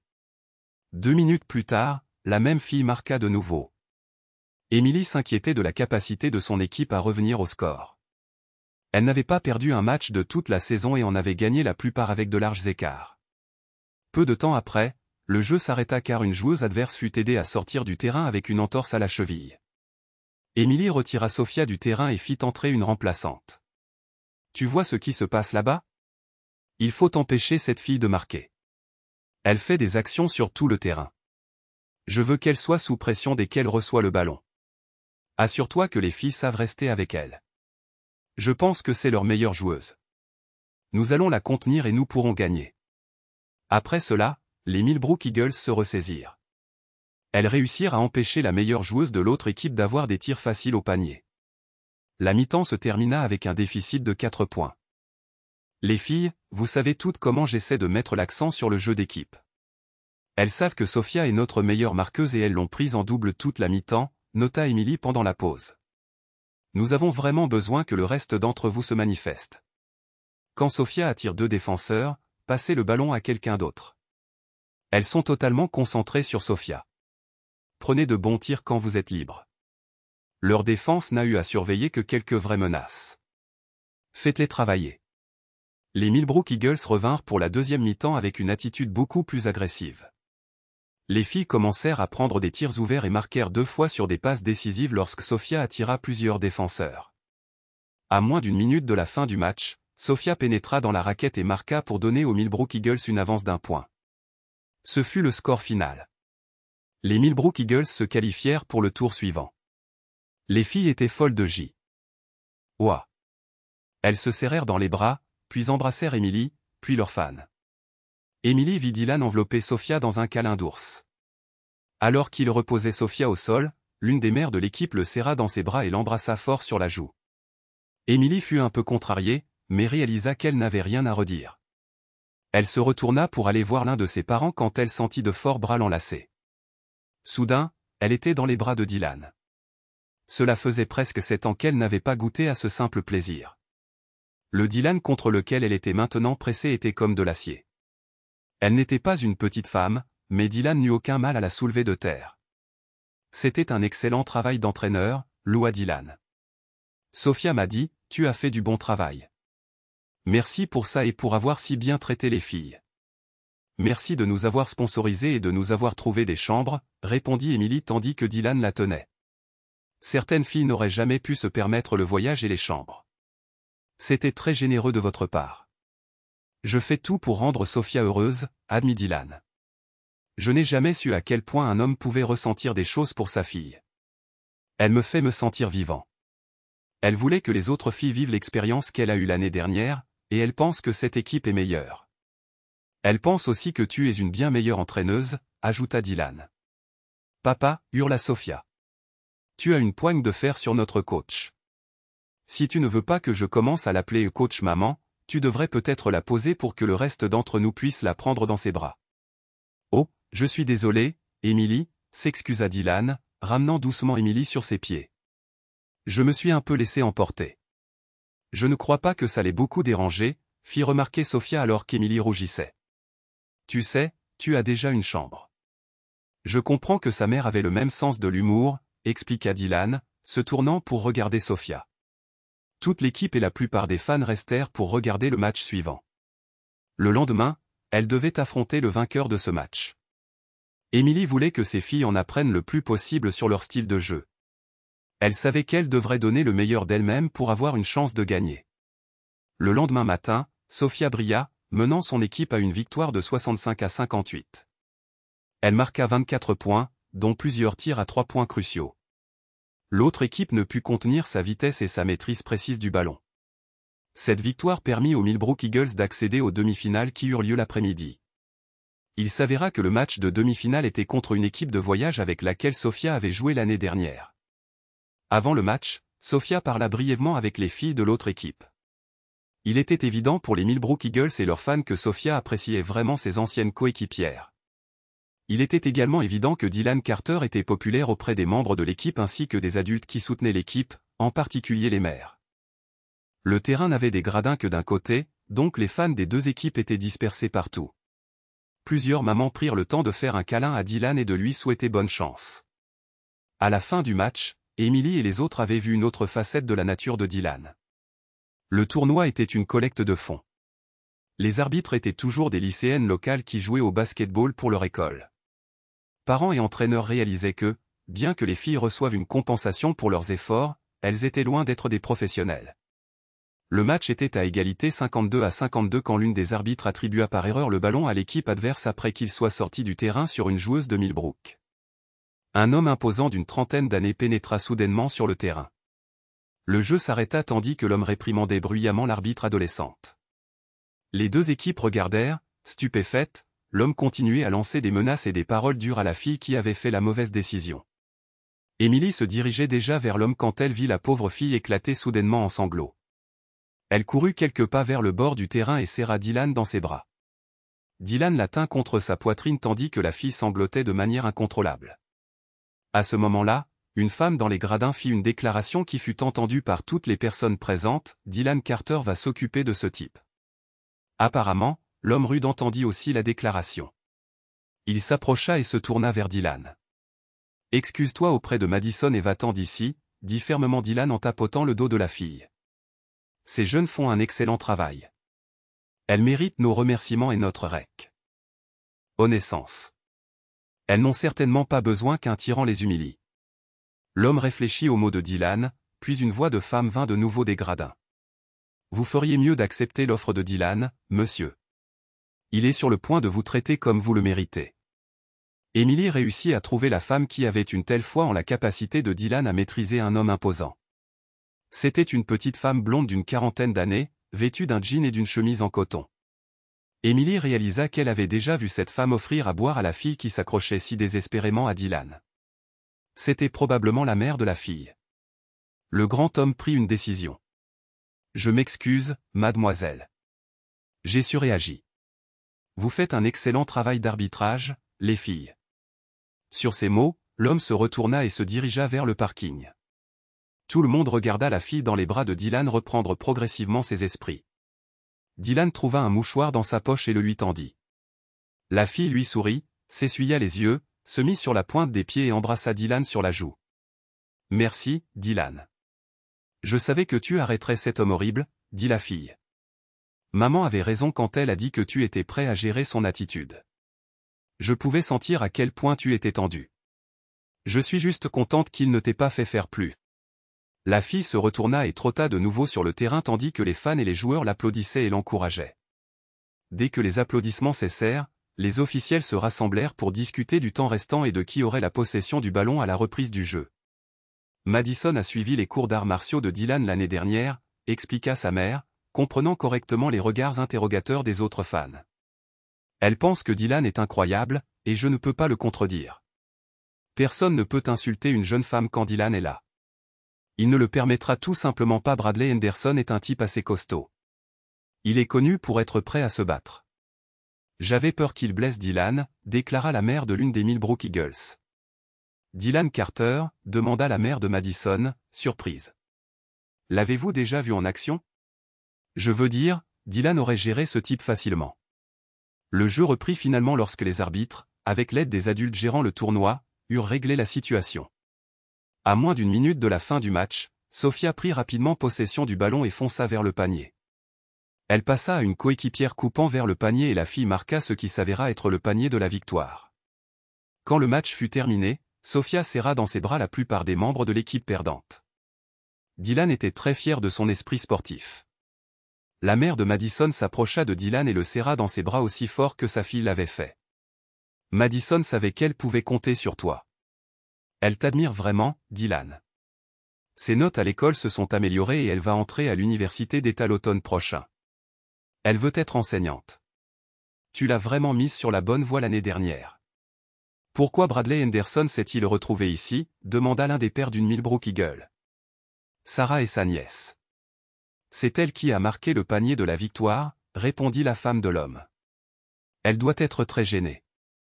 Le match de championnat était prévu pour le lendemain matin. C'était le Columbus Day et les écoles étaient fermées à cause du jour férié. Une cérémonie de remise des prix était prévue immédiatement après le match. Les Millbrook Eagles avaient facilement battu les 3 équipes qu'elles avaient affrontées pour atteindre la finale. L'équipe était très talentueuse et bien préparée. Les fans de Millbrook regardaient leurs filles élever leur niveau de jeu à un rythme très rapide. À moins de 3 minutes de la fin du match de championnat, une coéquipière de Sophia réussit à intercepter une passe de l'autre équipe. Sophia s'échappa, dépassa tout le monde et marqua un lay-up pour égaliser le score à 61 partout. Les fans de Millbrook acclamèrent l'effort de Sophia. Leurs cris résonnèrent dans le gymnase. L'autre équipe se contenta de prendre ses positions et se prépara à continuer le match. Les Millbrook Eagles donnèrent tout ce qu'elles avaient, mais leur adversaire s'avéra très talentueux. Car ils avaient réussi à marquer à seulement 15 secondes de la fin. Pendant le temps restant, les Millbrook Eagles n'ont pas réussi à tenter un bon tir et ont perdu de 2 points, 63 à 61. Emily a regardé avec fierté ses filles s'étreindre et se féliciter mutuellement ainsi que l'équipe gagnante. Les parents et les supporters des filles sont descendus sur le terrain pour exprimer leur fierté envers les efforts de leurs enfants. La cérémonie de remise des prix n'était plus qu'à quelques minutes. Les joueuses et les supporters des Millbrook Eagles ont applaudi longuement et bruyamment lorsqu'Emily s'est montée sur scène pour accepter le trophée de la 2e place. La meilleure joueuse de l'équipe gagnante a reçu le prix de MVP du tournoi.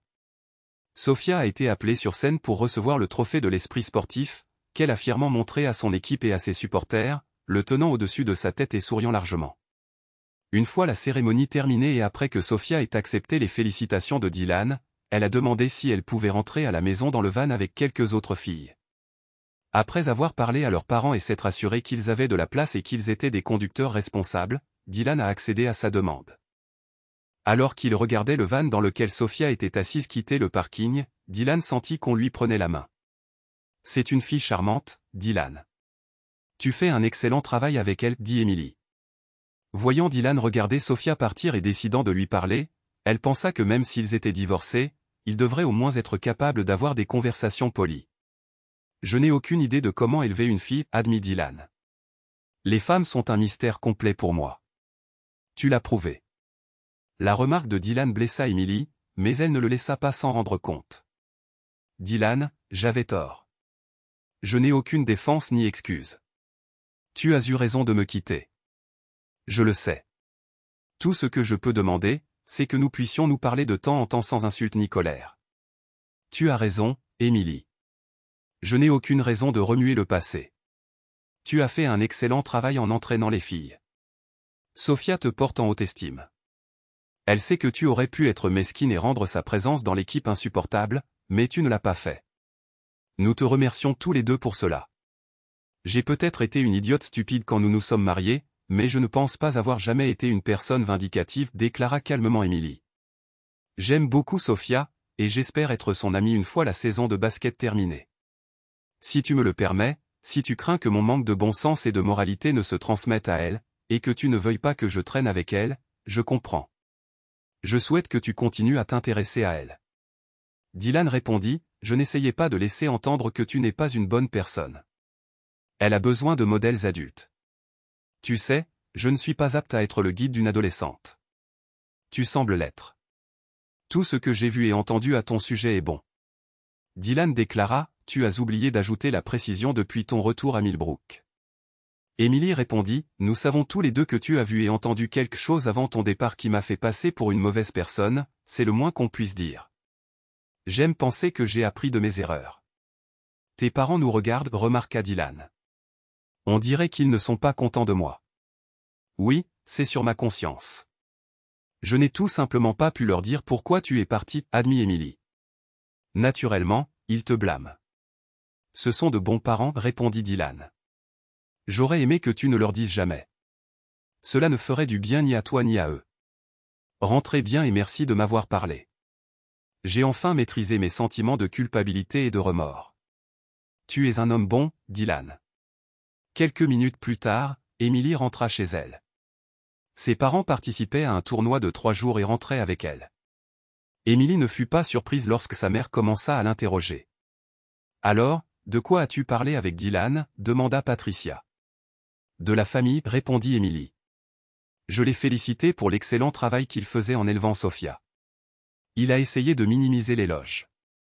Il m'a dit que j'avais d'excellents parents.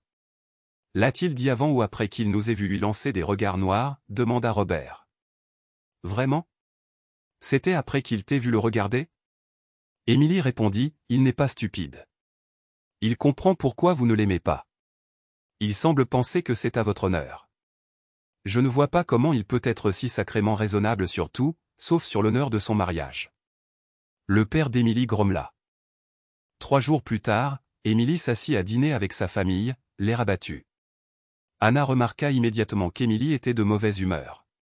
Qu'est-ce qui ne va pas, ma sœur? Tu as l'air déprimée. C'est si évident? Sarah Henderson est venue me voir après l'entraînement. Elle a dit que son oncle Bradley a un ami qui travaille dans le comté où Dylan vivait. Apparemment, quand Dylan a adopté Sophia, il a prétendu qu'il était toujours marié à moi. Les hommes célibataires ont du mal à adopter des adolescentes. Bradley était furieux de ce qui s'était passé au tournoi et a dénoncé Dylan.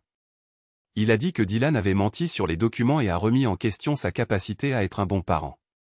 Il y aura une enquête et Dylan pourrait perdre Sophia. Sarah a dit que Sophia avait pleuré quand elle lui en avait parlé. Je connais Dylan. Il n'abandonnera pas Sophia. Il quittera le pays avec elle avant de laisser quiconque les séparer. Emily déclara qu'il aimait fuir face à un problème. Le père d'Emily approuva. Emily, tu es toujours mariée avec lui. Anna annonça, il m'a dit qu'il pensait que tu l'avais divorcé. Tu penses qu'il t'a divorcé? Aucun de vous, idiot, n'a pensé à demander le divorce. Les divorces sont déposés et les gens reçoivent des notifications. Tu es aussi marié aujourd'hui que le jour où tu es sorti de l'église après la cérémonie. Je ne vois pas ce que ça change, Patricia écarta l'idée. Il vit toujours comme un homme célibataire avec une fille adoptive. Même s'il vit avec sa mère. Ce n'est pas exactement ce qu'il a dit. Emily, tu dois appeler Dylan. Lui et Sophia peuvent emménager avec toi et être la famille qu'il a promise au tribunal, s'exclama Anna. Je ne le supporterai pas, Patricia déclara. Tu ne le connais plus. Il pourrait être agressif ou violent. Mettre Emily en danger n'est pas la solution. Maman, Dylan n'est pas cruel. Il ne me ferait jamais de mal, insista Emily. Je vais le voir tout de suite. Dylan était assis à la table de la cuisine. Sophia, en sanglots, était assise sur ses genoux et pleurait sur sa chemise tandis que sa mère, très perturbée, les regardait. La sonnette retentit et Margaret se précipita pour ouvrir. Dylan, puis-je te parler, à toi et à Sophia, fit la voix d'Emily depuis l'entrée. Ce n'est pas le bon moment, Emily. Sophia et moi partons en voyage et nous devons faire nos valises. Je demanderai à Sophia de t'appeler en route. D'accord, vous n'aurez pas à faire vos valises. Ou plutôt, vous devrez faire vos valises, mais pas pour un long voyage, dit Émilie doucement. S'il te plaît, non, répondit Dylan avec impatience. Cela ne te concerne pas, à part ton équipe de basket, et ça, c'est bien loin dans la liste des choses qui m'inquiètent, Dylan. C'est ma fille aussi. Sophia cessa de sangloter et tourna ses yeux rouges vers Émilie. Margaret halta à la déclaration d'Émilie. Elle se laissa immédiatement retomber sur sa chaise et fixa Émilie. Si tu essaies de me prendre Sophia, tu auras droit à un sacré combat, grogna Dylan. Tu n'as aucun droit de l'appeler ta fille. Dylan, je suis toujours ta femme. Les documents d'adoption disent que je suis sa mère. Je suis sûr que certains papiers portent ma signature. Je veux que toi et Sophia emménagiez avec moi. Si vous êtes sous enquête, ce sera exactement comme vous leur avez dit. Cela résoudra le problème, s'exclama Margaret, pleine d'espoir. Toi et Sophia vivriez toujours en ville. Sophia irait toujours à la même école avec ses amis, et tu pourrais toujours aider Nathan avec l'entreprise. Cela aurait pu marcher jusqu'à ce qu'Émilie décide qu'elle en avait assez de nous, remarqua Dylan. Elle peut nous mettre dehors à tout moment si elle est frustrée. Si je laisse la lunette des toilettes levée, elle pourrait me jeter dehors. Je ne peux pas risquer que Sophia soit blessée comme ça.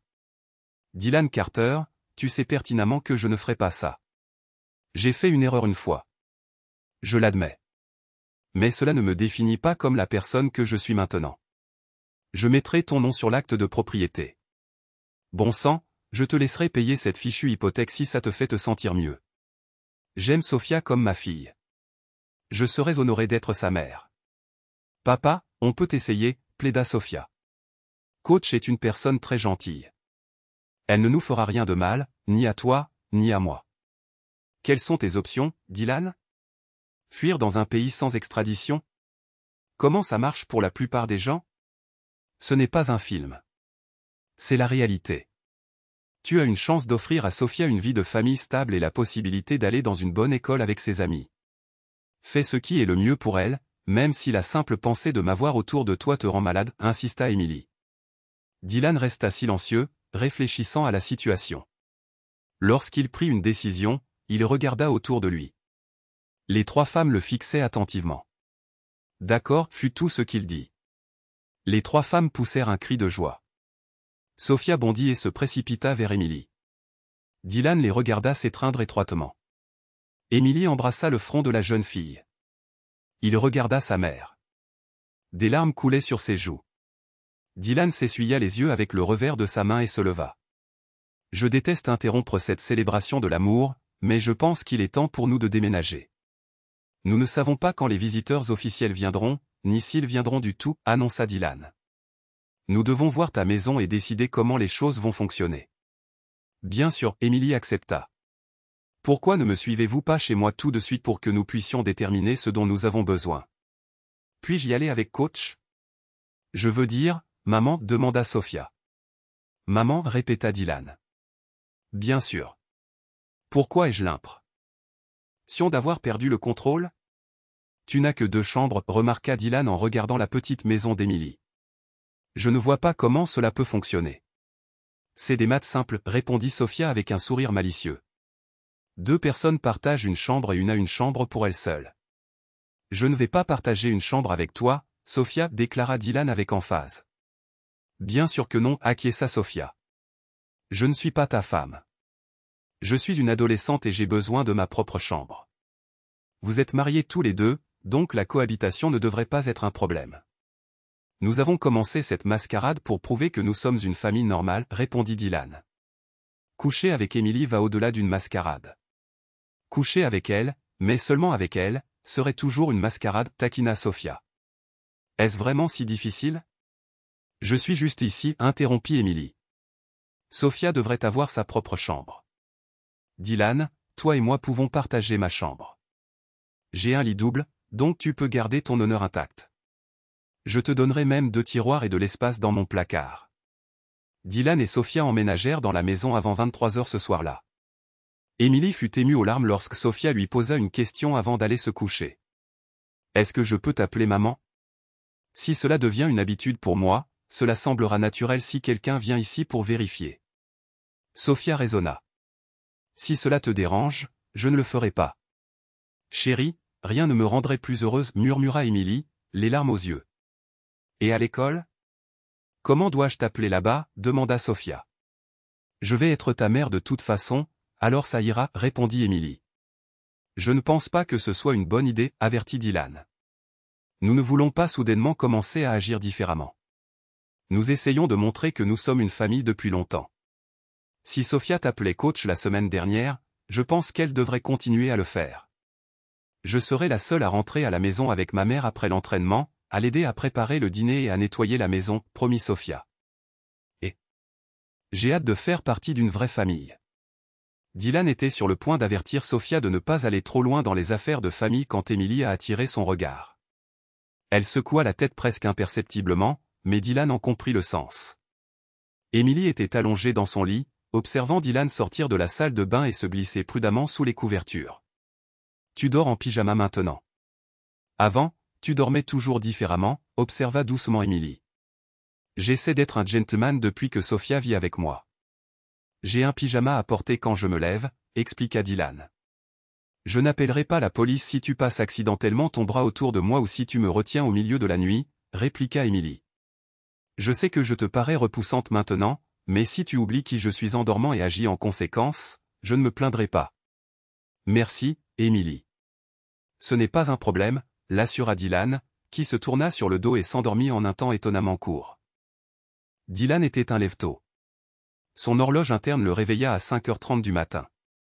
Il nota qu'il était toujours allongé de son côté du lit, donc elle devait s'être déplacée pendant la nuit. Le lendemain soir, après l'entraînement de basket, Émilie s'arrêta chez sa mère. Sophia entra derrière elle et se tint devant Patricia. « Ta fille est ma maman maintenant. Est-ce que je peux t'appeler mamie ?» Patricia était déterminée à montrer à Émilie et Sophia sa désapprobation de toute cette mascarade, mais sa résolution s'évanouit lorsque Sophia fit sa demande. « Bien sûr que tu peux », s'exclama Patricia, en serrant doucement la jeune fille dans ses bras. « Tu veux du lait et des biscuits ? Je viens d'en faire. » Alors, le cœur de maman a déjà fondu, plaisanta Anna, en entrant dans la cuisine et en serrant Sophia dans ses bras. « Je suis ta tante Anna, et tu es ma nièce préférée, Sophia. On va tellement s'amuser. »« J'ai une nouvelle grand-mère et une tante, » répondit Sophia avec un grand sourire. « J'espère qu'on pourra passer plus de temps avec vous tous. Papa sait que mamie ne l'aime pas beaucoup, donc on devra se réunir quand il travaillera. »« Eh bien, j'aime beaucoup ton papa, » répondit Anna. « C'est un très bel homme. »« Comment s'entendent-ils, lui et ta maman ? » ?»« D'accord, je suppose qu'ils ont passé une demi-heure à établir leurs règles de conduite dans la chambre. Je n'ai pas exactement une famille normale. »« Du moins, pas encore, » ajouta Sophia d'un air significatif. « Ah, tu penses qu'il y a une chance ? » demanda Anna. « Eh bien, papa est un vrai gentleman, et maman ressemble à un mannequin, seulement avec plus de forme, donc je ne pense pas qu'il ait beaucoup de chance, » avoua Sophia tandis qu'Émilie rougissait profondément. « Tu ne penses pas retourner avec Dylan pour de bon, n'est-ce pas ? Exigea Patricia. « Ce n'est pas le propos, n'est-ce pas, maman ? Je suis venue te demander quelques-unes de tes recettes, pas pour que tu me fasses la morale sur la façon de gérer mon mari et ma fille, » s'objecta immédiatement Émilie. « Je ne sais pas comment les choses vont tourner. Dylan ne m'aime pas vraiment en ce moment, donc tu peux te consoler avec ça. » Dylan entra chez Émilie peu après qu'elle et Sophia aient commencé à dîner. Il regarda autour de lui puis sortit par la porte arrière avec un carnet et un mètre-ruban. Une fois le dîner terminé, Dylan parla de ce qu'il avait en tête. « Émilie, je veux faire une addition à cette maison. Je pensais qu'on pourrait ajouter 26 pieds sur 14 pieds.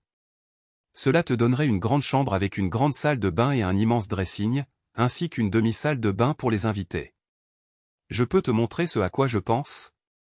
Ça a l'air super, Dylan, mais je ne peux pas me le permettre. Donc, il est inutile d'en discuter. J'ai déjà eu des problèmes avec mon hypothèque plusieurs fois, répondit Émilie. Je suis prêt à payer pour ça si tu me laisses faire, dit Dylan. Tu fais un énorme sacrifice pour Sophia et moi. Je me sentirai beaucoup mieux si tu me laisses le faire. Cela augmentera la valeur de ta propriété et nous donnera beaucoup plus d'espace. Est-ce que dormir avec moi est vraiment si terrible ? Demanda Émilie, essayant de garder son calme. Est-ce que le simple fait de me regarder te rend malade ? Non, ce n'est pas ça. Nous n'avons pas besoin d'être à l'étroit comme ça. Nous vivrons toujours dans la chambre principale, mais nous serons beaucoup plus à l'aise et nous aurons plus d'espace de rangement, dit Dylan. J'accepterai cela si tu promets de dormir avec moi tout le temps que nous vivrons ensemble, exigea Emily. Accepte ou pas? Dylan regarda la mâchoire d'Emily et réalisa qu'elle était sérieuse. Jetant un coup d'œil à Sophia, il vit qu'elle faisait une faible tentative pour cacher un sourire narquois. Haussant les épaules, Dylan dit aux deux femmes, marché conclu. L'équipe de basket est restée invaincue dans la ligue alors que la saison touchait à sa fin. Dylan entendit Emily parler à Sophia de volleyball. À la fin de la conversation, Emily avait une nouvelle recrue pour l'équipe. Dylan ne put s'empêcher de remarquer à quel point Sophia et Emily étaient devenues proches. Elles plaisantaient, faisaient du shopping, cuisinaient et pratiquaient des sports d'équipe ensemble. Sophia était aussi heureuse qu'il l'avait jamais vue. Sa relation avec Emily était compliquée. Emily respectait ses limites et restait amicale, mais pas romantique ni intrusive. Elle n'exprima jamais de négativité concernant les travaux effectués sur sa maison. La première semaine après avoir emménagé, Dylan apporta une rétrocaveuse sur le chantier. Vivre dans un climat doux permit aux travaux de se poursuivre jusqu'à la fin de l'automne. La maison devait être achevée pour Noël. Sophia et Emily étaient enthousiastes à propos de l'agrandissement et du fait qu'elles auraient chacune plus d'espace de rangement. Sophia allait emménager dans l'ancienne chambre d'Emily afin d'avoir une salle de bain séparée et un placard suffisamment grand pour ses vêtements et accessoires. Dylan et Emily discutaient souvent de la façon dont ils répondraient à toute agence qui viendrait chez eux avec des questions sur Sophia et l'arrangement familial. Ils élaborèrent un plan qu'ils soutenaient tous deux fermement. Au fil du temps, ils commencèrent à se demander si quelqu'un allait même les interroger ou si tout cela n'était qu'exagéré dans leur imagination. Les arrangements de sommeil restèrent les mêmes. Ni Emily ni Dylan n'allèrent jamais au lit sans pyjama. Dylan cessa de s'inquiéter de se réveiller avec un ou les deux bras d'Emily autour de lui ou lui se pressant contre elle. Elle n'en parla jamais, donc il supposa que ce n'était pas un problème. Il était allongé dans son lit une nuit, pensant à la proposition qu'il était sur le point de faire, quand il sentit Emily se crisper. Il fut surpris lorsqu'elle tendit la main et la posa sur sa poitrine. Elle laissa échapper un soupir satisfait et tomba dans un sommeil profond. 2 jours avant Thanksgiving, Emily et Sophia rentrèrent de l'école et trouvèrent Dylan dans l'allée, en pleine conversation avec une femme blonde. Ils continuèrent de parler tandis qu'Emily garait la voiture dans le garage. Quelques minutes plus tard, Dylan entra dans la maison. Sophia était dans sa chambre et Dylan s'approcha d'Emily.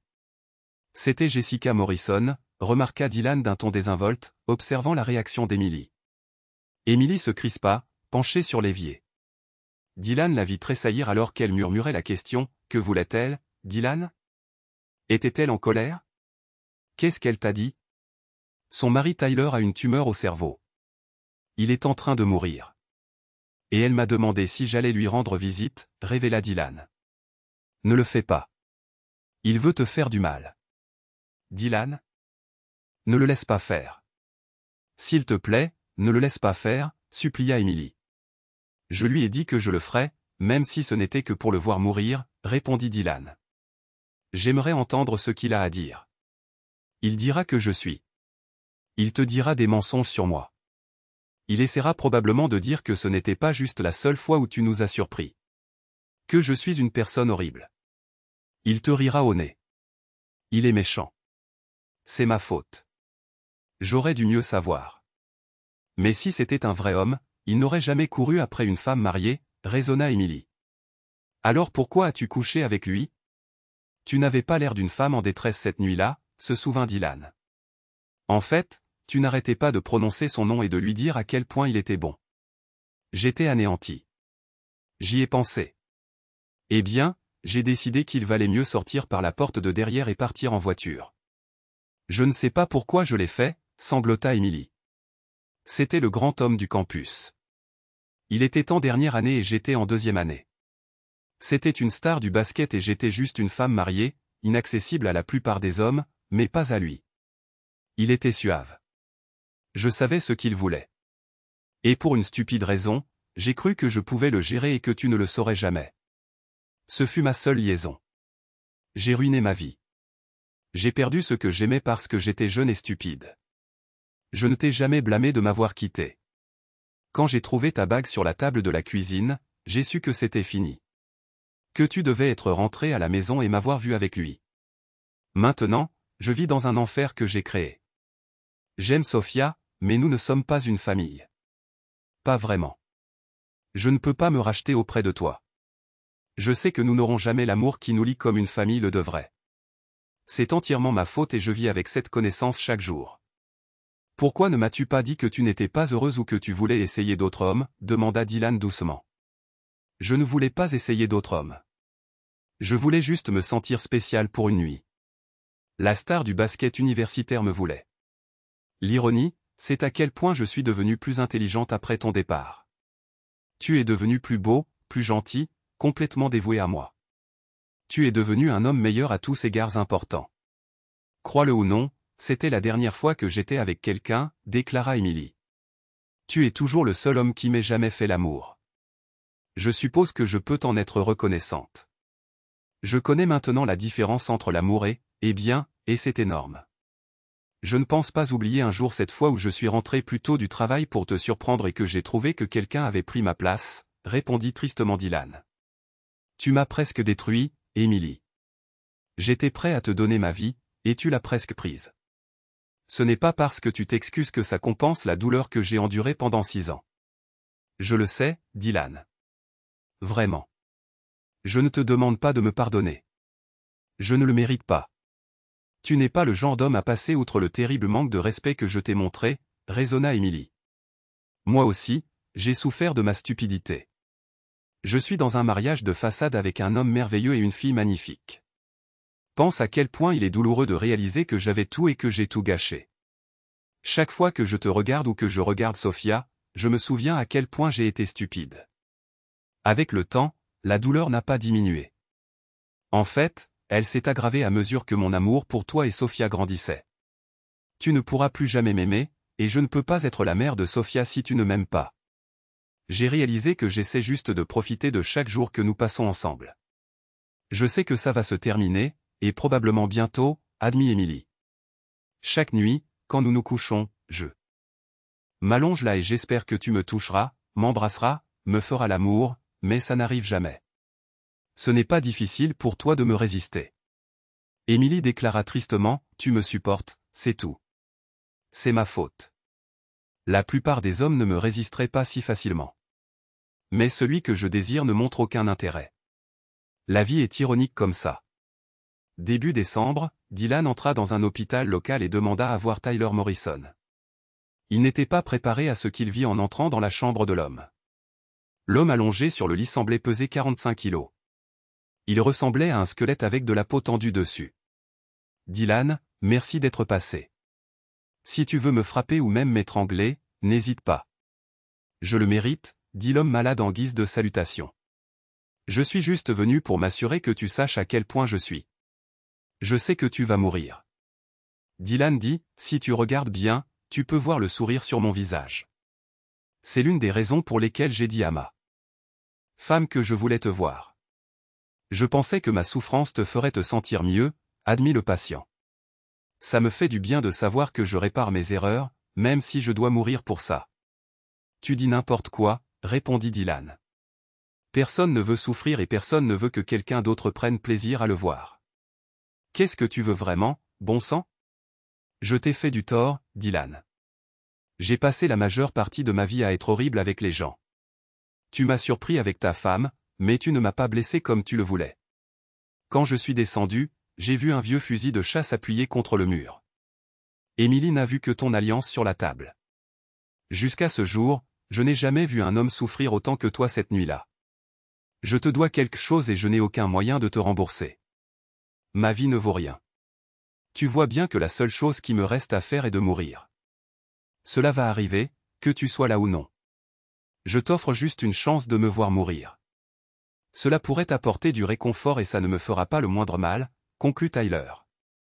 Comment ta femme va-t-elle le prendre, demanda Dylan. Je pense que c'est plutôt sombre. Je lui ai dit ce que j'avais fait à toi et Emily. Elle comprend que je veux faire quelque chose pour apaiser ma conscience. Ma mort ne m'apportera pas le pardon, mais elle te fera te sentir mieux. Alors, elle est d'accord. Je te demanderai de ne pas applaudir quand la mort m'emportera.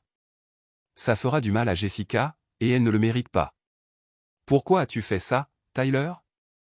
Tu avais plein de filles. Emily était tout ce que j'avais ou voulais, et tu as tout gâché, grogna Dylan à l'homme malade. Parce que j'étais horrible, admit Tyler. Parce que je le pouvais. Comment diable ça peut être la raison? Ce n'est qu'en rencontrant Jessica que j'ai réalisé à quel point j'étais horrible, admit Tyler. Je me fichais que ton mariage se brise. Emily ne signifiait rien pour moi. C'est dire à quel point j'étais sans valeur. J'ai honte de l'admettre. Ce n'était pas personnel, demanda Dylan. Tu n'essayais pas de ruiner ma vie ou de nous séparer pour une raison quelconque. Je me suis toujours demandé pourquoi tu avais besoin d'une femme mariée alors que tu en avais tant de disponibles. Je savais à peine qui tu étais. Je n'ai pas pensé à toi, juste que j'étais en train de divertir la femme d'un type, admit Tyler. C'est une belle femme. C'est tout ce qu'elle était pour moi. Une petite femme mariée sur le côté. Si tu n'étais pas si malade, je te passerais à tabac, menaça Dylan. Si je n'étais pas si malade, je voudrais que tu fasses exactement ça, répondit Tyler. J'ai grandi un peu tard. Il n'y a aucune excuse pour mes actions. Je le réalise maintenant. Une balle entre les deux yeux aurait été trop belle pour moi. Sale bâtard, grogna Dylan. Je rendrais service au monde entier si je te tenais cet oreiller sur le visage. C'est vrai, mais alors tu aurais de gros ennuis. Mettre fin à la vie d'une personne mourante est considéré comme un crime, tout autant que mettre fin à la vie d'une personne en bonne santé, raisonna Tyler. Pourquoi ne viens-tu pas ici quand tu en as l'occasion? Il est fort possible que tu me vois rendre mon dernier souffle. Dylan n'avait jamais été aussi en colère qu'à ce moment-là. Ce type avait ruiné son mariage simplement parce qu'il voulait coucher avec la femme d'un autre. Pour Dylan, Emily était la femme parfaite, une femme dévouée à lui et prête à partager le reste de sa vie avec lui. Et puis Tyler Morrison avait décidé qu'il voulait goûter à la femme d'un autre homme. Je suppose que j'accepte ton offre, répondit fermement Dylan. Je célébrerai ta mort dans quelques jours, salaud. Dylan tint parole. Il rendit visite à Tyler Morrison plusieurs fois par semaine, bien qu'il n'en parlât ni à Emily ni à Sophia. Il savait que ses intentions étaient, au mieux, malsaines. Lorsque Dylan passa pour la 3e fois, la femme de Tyler, Jessica, était là avec un petit garçon. Dylan hocha la tête vers la femme et s'assit sur la chaise, mais se leva bientôt et quitta la pièce. Il était impossible de trouver satisfaction dans la mort de l'homme le plus vil alors que sa femme et son jeune fils étaient à proximité. Dylan se jura qu'il ne cesserait pas de regarder Tyler mourir. Il méritait exactement ce qu'il obtenait. La fois suivante où Dylan entra, Tyler était pensif. « Tu es parti parce que ma femme et mon enfant étaient là, n'est-ce pas? Il est difficile de trouver satisfaction dans ma mort quand tu vois des innocents en souffrir. N'est-ce pas? Je suis là pour te voir mourir. Je n'ai aucun désaccord avec ta famille, répondit Dylan. Même en parlant, Dylan réalisa qu'il avait l'air pathétique. Était-il vraiment ce genre de personne? Tyler commença à parler à Dylan de son fils et de ce que le garçon aimait. Puis il décrivit en détail comment il avait rencontré sa femme et comme elle avait transformé sa vie. Dylan était bien conscient que Tyler essayait de gagner sa sympathie. Il savait aussi que cela ne fonctionnerait jamais. Dylan passa voir Tyler la veille de Noël. Depuis que Dylan l'avait vu pour la première fois, Tyler s'était considérablement affaibli. Cette fois, Dylan avait un but, et il alla droit au but. « Tyler, je déteste ce que tu as fait, mais je ne peux pas conserver ma haine pour toi. J'y ai réfléchi et j'ai réalisé que la meilleure vengeance est de bien vivre.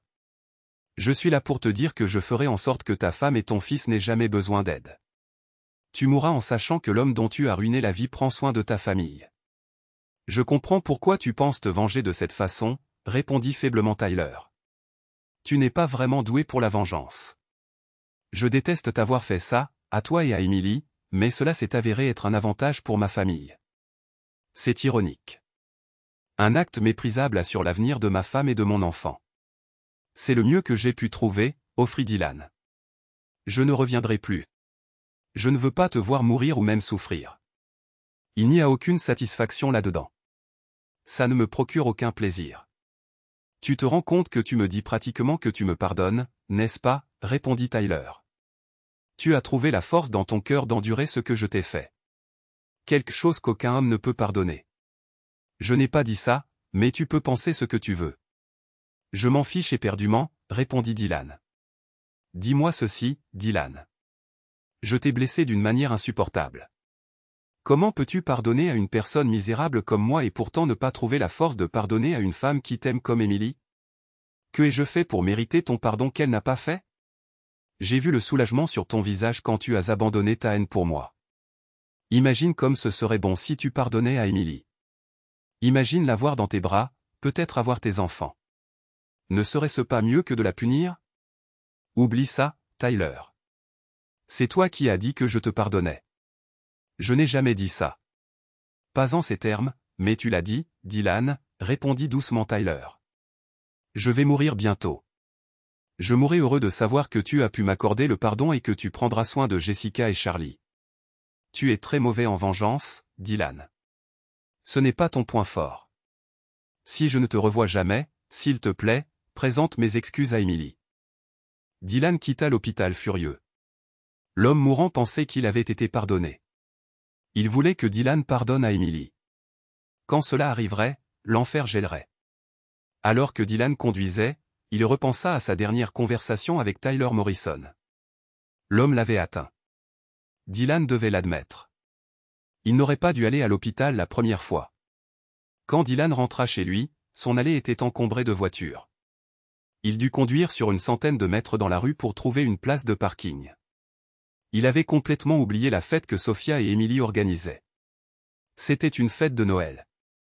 L'extension avait été terminée il y a 2 jours, et les meubles, y compris l'immense lit king size, avaient été apportés hier. Tous les amis, la famille et les collègues d'Emily étaient invités. Sophia avait demandé à beaucoup de ses amis de passer. Il était encore furieux des derniers mots qu'il avait dit à Tyler lorsqu'il poussa la porte et entra.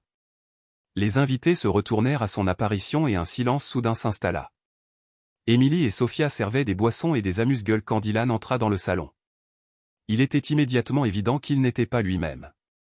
Emily ne l'avait jamais connu grand buveur, mais elle considéra la possibilité alors que Dylan parcourait la pièce du regard. Dès que son regard tomba sur elle, il cessa de bouger.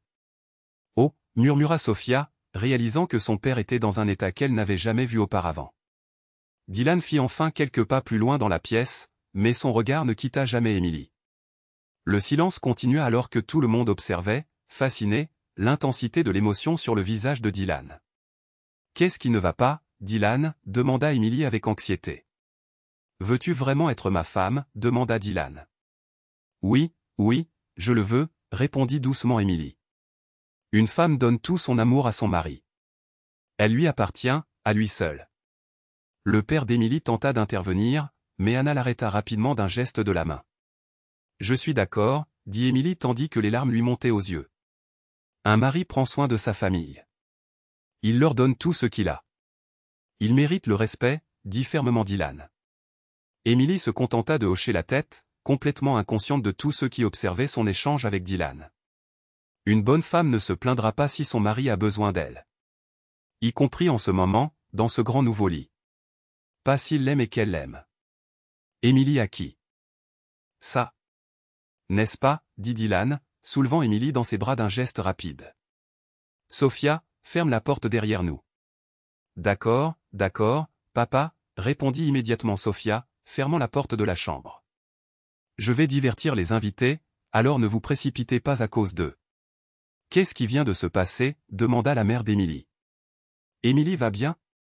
Oh oui, dit Anna en riant. Emily va enfin bien pour la première fois depuis des années. Une demi-heure seulement s'était écoulée lorsque Dylan et Emily émergèrent de la chambre. Ils avaient pris une douche et mis d'autres vêtements. Emily resta près de Dylan tandis que leurs invités commençaient à plaisanter gentiment. Ça n'a pas pris longtemps, fit remarquer l'un des opérateurs d'équipement de Dylan. J'espère que le patron a eu le temps de finir le travail. Il a très bien réussi. Merci de demander, répondit Emily en donnant un rapide baiser sur la joue de Dylan. Dylan, je ne prétends pas savoir ce qui s'est passé entre toi et ma fille, mais sa mère et moi sommes sacrément contents que les choses aillent mieux maintenant, déclara le père d'Emily, tendant la main.